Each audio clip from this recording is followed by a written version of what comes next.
You know how President Trump has been hammering the Federal Reserve Chairman for months, demanding that he lower interest rates. In fact, you may have missed it, but just yesterday, Trump sent the Fed Chairman, Jerome Powell, this handwritten note, calling him names and telling him again to lower interest rates. Well, as I've been reporting, the Federal Reserve for months has said, no, they're not going to lower interest rates, at least not right now.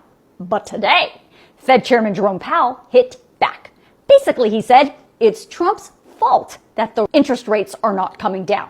Well, he didn't exactly say it that way. He said it in his own way. The chairman was at the European Central Bank conference today, and he said the Federal Reserve Board has not lowered interest rates because all of the projections have been showing that Trump's tariffs are going to increase inflation. So they're waiting to see how Trump's tariffs actually impact the economy before they start cutting rates. What Powell is suggesting is if Trump had not gone down this tariff path, the Fed probably would have already lowered your interest rates. That means your new mortgage rates, your new car loans, your credit card rates, your personal or business loans would have been cheaper right now if Trump hadn't done all this tariff stuff. And the reason why the Fed doesn't know how the tariffs are going to impact the economy is because Trump keeps putting the tariffs on and taking them off.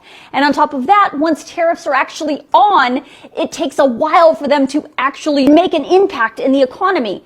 So the Fed can't really see how these tariffs are impacting the economy because things keep constantly changing.